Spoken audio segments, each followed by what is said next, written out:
अस्सलाम वालेकुम students. Hope you all are fine. Students, आज हम bio class 11 chapter number 15 topic number 3 biogeochemical cycle पढ़ेंगे। So let's start. Every organism must require nutrients for its survival. कह रहा है हर organism को nutrients चाहिए होते हैं अपने सर्वाइवल के लिए। These nutrients are obtained from environment. The movement of these nutrients in the ecosystem is cyclic one. कह रहा है कि ये nutrients कहाँ से आते हैं हमारे पास environment से, ठीक है। This flow of nutrients from environment to organism and back to environment is called biogeochemical cycle. कह रहा है बच्चों ये जो nutrients का flow होता है environment के अंदर ये cyclic होता है, वे में होता है, ठीक है। कह रहा है कि ये जो nutrients है environment से organism तक और फिर ऑर्गेनिज्म से दोबारा एनवायरनमेंट में जो न्यूट्रिएंट्स का जो फ्लो होता है इसको हम कहते हैं बायोजियोकेमिकल साइकिल, ठीक है। Next is primary reservoirs of nutrient. Let us look first at general model of nutrient cycling that include main reservoir of element and processes that transfer element between reservoir। कह रहा है कि हम सबसे पहले एक जनरल जो मॉडल है न्यूट्रिएंट साइक्लिंग का उसको देखते हैं, जिसमें जो एक मेन रिजर्वायर है एलिमेंट्स का, ठीक है, और the process which transfer elements between reservoir. Each reservoir is defined by two characteristics: whether it contain organic or inorganic material and whether or not the materials are directly available for use by organism.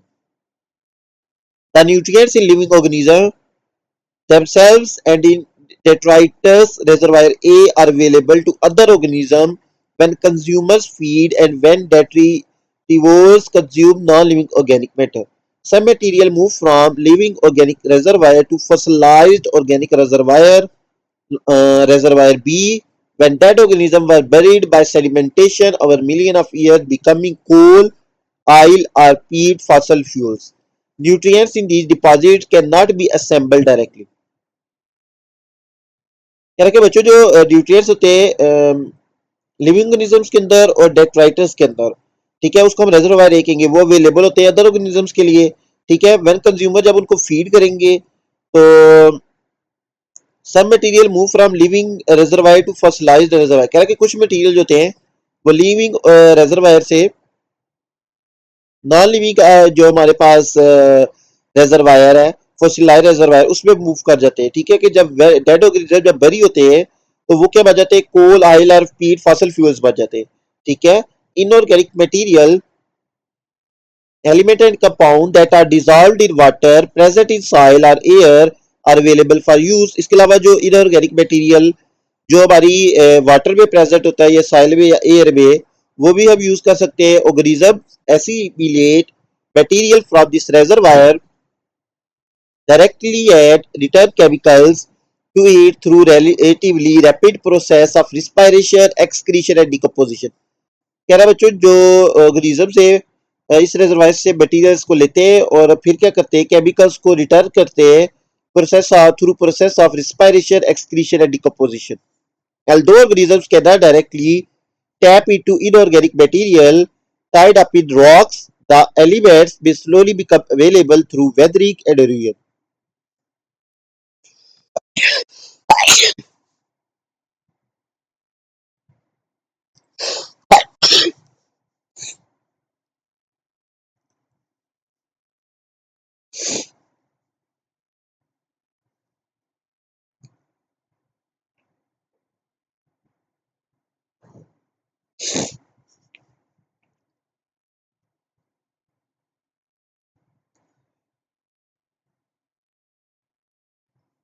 Similarly, unavailable organic material move into available reservoir of inorganic nutrients where fossil fuels are burned, releasing exhaust into atmosphere। ये बच्चों ऊपर देखें figure 15.5 में आपको show हो रहा है general model of nutrient cycle.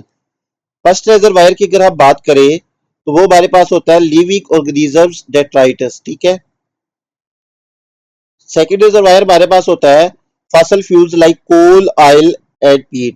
The third reservoir होता है हमारे पास एटमोस्फियर, सॉइल और water. And then fourth reservoir जो हमारे पास होता है वो होता है मिनरल्स इन रॉक, ठीक है।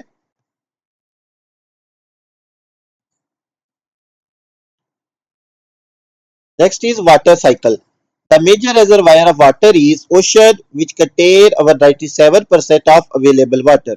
The water cycle is driven by solar energy, which evaporate water, and by gravity, which draws the water back to earth in form of precipitation, i.e. rain, snow, dew, sleet, or rain mingled with snow or hail. क्या बच्चों, जो अगर हम कह रहे कि nutrients जो है वो इन्वायरमेंट में क्या आते हैं, एक साइक्लिक प्रोसेस से फ्लो करते हैं, ठीक है, कि पहले इन्वायरमेंट से ऑर्गेनिज्म के पास आते हैं और ऑर्गेनिज्म से दोबारा इन्वायरमेंट में चले जाते हैं, और हम जो वाटर है उसका हम साइकिल पढ़ेंगे, ठीक है। तो कह रहे हैं जो मेजर रिजर्वायर है वाटर का वो ओशन है, जिसमें तकरीबन 97% जो अवेलेबल वाटर है उसके अंदर होता है ओशंस में। तो आप जो वाटर साइकिल है इसको ड्राइव कौन करता है, इसको ड्राइव करता है सोलर एनर्जी। जब ओशन के ऊपर सोलर एनर्जी बढ़ेगी तो वो वाटर को वेपोरेट करेगी, और दूसरा जो फैक्टर है जो इसको ड्राइव करता है वो ग्रेविटी होती है। वो क्या करती है, जो वाटर को दोबारा अर्थ पे लाती है in the form of precipitation, like rain की फॉर्म में, स्नो की फॉर्म में, ड्यू की फॉर्म में और स्लीट की फॉर्म में। Water in environment, water falling on land takes more varied paths. Some is evaporated from soil, lake and stream. A portion run off the land back to the ocean. कह रहे बच्चों जो water जो जमीन के ऊपर गिरता है वो डिफरेंट पास फॉलो करता है। कुछ तो कह रहे हैं जमीन से ही वेपोरेट हो जाता है, ठीक है, जमीन में सनलाइट पड़ी और वेपोरेट हुआ दोबारा एटमोसफेयर में चला गया। कुछ लेक से वेपोरेट होता है, कुछ स्ट्रीम में चला जाता है, जो कुछ है वो दोबारा रन ऑफ करके ओशन में चला जाता है।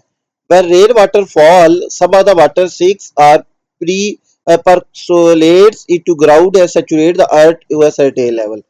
क्या है कि जब बारिश का पानी गिरता है तो कुछ जो पानी उसका होता है वो सिंक हो जाता है ग्राउंड में, ठीक है, और अर्थ जो है उसको क्या कर देता है, सेचुरेट कर देता है up to a level. The top of saturation zone is called water table. क्या है, सेचुरेशन जोन का जो टॉप होता है उसको हम कहते हैं, ये क्या है हमारे पास वाटर टेबल है। When the earth contains basin or channel, water will appear to level of water table. The water within the basin is called lake and pond, and water within the channel is called stream or river. क्या है कि जो water बेसन के अंदर होता है उसको लेक या पोर्ट कहते हैं, और जो चैनल्स के अंदर होता है उसको हम स्ट्रीम या रिवर कहते हैं। Sometimes groundwater is also located in underground rivers called aquifers. कह रहा है समटाइम जो ग्राउंड वाटर होता है, जो अंडरग्राउंड रिवर्स होते हैं उसमें भी पाया जाता है, जिनको आप एक्वीफर्स कहते हैं, ठीक है। ये आप अगर साइड पे देखें फिगर 15.6 में वाटर साइकिल शो किया हुआ। सबसे पहले देखिए ये ओशन है, इसमें पानी था, सनलाइट से क्या हुआ, वाटर जो है वेपोरेट हुआ, ऊपर चला गया एटमोसफियर में, ठीक है। कंडेंसेशन हुई, दोबारा जो है वापर जो है, उसके अलावा ट्रांसपायरेशन की फॉर्म में भी ऊपर जाता है वाटर वेपर्स, ठीक है। ऊपर जाकर दोबारा वाटर वेपर्स कंडेंस हुए और प्रेसिपिटेशन की फॉर्म में दोबारा अर्थ पे आ गए, ठीक है। तो ये साइकिल चलता रहता है। Water in living bodies, because the bodies of living things are roughly 70% water, some of water in water cycle enter the living communities of ecosystem. कह रहा है बच्चों कि जो लिविंग ऑर्गेनिज्म है उनकी तकरीबन जो रफली 70% जो उनकी बॉडी है वो क्या होती है, वाटर होती है। तो कुछ जो वाटर है वो वाटर साइकिल से वो इंटर हो जाता है लिविंग कम्युनिटीज में। It is absorbed by root of plant, much of this is evaporated back to atmosphere from leaves, small amount is combined with carbon dioxide during photosynthesis to produce high energy molecule. Eventually these are broken down during cellular respiration, releasing back to environment. Heterotrophs get water from food or by drinking. अब कह रहा है बच्चों जो हमारे पास कुछ जो water है वो रूट्स ऑफ प्लांट है वो ऑब्जॉर्ब कर लेती है और वो दोबारा वेपोरेट हो जाता है in the form of vapours leave से, ठीक है। कह रहा है कुछ जो है वो कार्बन डाइऑक्साइड के साथ कंबाइन हो जाता है फोटोसिंथेसिस के प्रोसेस के दौरान, क्या बनाने के लिए, high energy molecules like glucose बनाने के लिए, ठीक है। उसके अलावा कह रहा है जो हेट्रोट्रॉफ से वो वाटर कहाँ से लेते हैं, अपनी फूड से या ड्रिंकिंग से। नेक्स्ट इज, ये था हमारे पास water cycle. Next is nitrogen cycle के नाइट्रोजन कैसे फ्लो करती है इकोसिस्टम में। Nitrogen is required by all living organism for synthesis of organic molecules such as amino acid, nucleic acid and protein. क्या बच्चों नाइट्रोजन तमाम लिविंग ऑर्गेनिजम्स को चाहिए होती है ऑर्गेनिक मॉलिक्यूल्स बनाने के लिए, लाइक अमीनो एसिड बनाने के लिए, न्यूक्लिक एसिड बनाने के लिए, प्रोटीन बनाने के लिए। Nitrogen cycle consists of series of processes that convert nitrogen gas to organic substance and back to nitrogen in nature. कह रहा जी नाइट्रोजन साइकिल है, इसमें एक सीरीज ऑफ स्टेप्स आते हैं, सीरीज ऑफ प्रोसेसेस आते हैं, जिसमें जो नाइट्रोजन गैस है वो कन्वर्ट होती है पहले ऑर्गेनिक सब्सटेंसेस में और दोबारा ऑर्गेनिक सब्सटेंस कन्वर्ट हो जाते हैं नाइट्रोजन में. It is a continuous cycle maintained by decomposer and other bacteria. The nitrogen cycle involves ammonification, nitrification, nitrogen fixation, assimilation and denitrification. ये जो नाइट्रोजन साइकिल है इसके 5 स्टेप्स है, कौन कौन से? Ammonification, then nitrification, then nitrogen fixation, then assimilation and then denitrification. अब आप देखेंगे पांचों स्टेप्स में क्या डिफरेंस है. First step is ammonification. The nitrogen waste of animal and nitrogen compounds of dead organisms are decomposed by saprophytic soil bacteria and fungi to form simple substances like water, carbon dioxide, amino acid and energy. कह रहा बच्चों जो nitrogenous waste होती है animals की, ठीक है, और जो डेड ऑर्गेनिजम्स के नाइट्रोजनस कंपाउंड्स होते हैं उनको डीकंपोज करते हैं साइल बैक्टीरिया और फंजाई और सिंपल सब्सटेंसेस बना लेते हैं उससे, like water, carbon dioxide and amino acid. The amino acids are converted to ammonia और अमोनियम आयन, और वो जो अमीनो एसिड बनते हैं वो कन्वर्ट हो जाते हैं अमोनिया में या अमोनियम आयंस में. Production of ammonia or ammonium compound in decomposition of organic matter by microorganism is called ammonification. तो ये जो प्रोसेस जिसमें हमारे पास अमोनिया या अमोनियम कंपाउंड्स बनते हैं by decomposition of organic matter, it is called ammonification. Ammonification occurs in soil in anaerobic environment. Next is nitrification. Some ammonia escape into soil, but much of it and ammonium ion are converted into nitrate by nitrifying bacteria. कह रहा बच्चों जो ammonia बना है पिछले step में हमारे पास या और अमोनियम आयंस कह रहे कुछ तो साइल में चले जाते हैं, लेकिन जो ज्यादातर है वो कन्वर्ट हो जाते हैं नाइट्रेट में बाय नाइट्रीफाइंग बैक्टीरिया. यानी जो नाइट्रीफाइंग बैक्टीरिया है वो क्या करता है, अमोनिया और अमोनियम आयंस को कन्वर्ट कर देता है नाइट्रेट में. It is accomplished by two group of nitrifying bacteria. कह रहा है इसको काम को दो ग्रुप ऑफ नाइट्रीफाइंग बैक्टीरिया करते हैं. The first group of bacteria e g Nitrosomonas convert ammonia to nitrite and the second group of bacteria e g Nitrobacter convert nitrite to nitrate.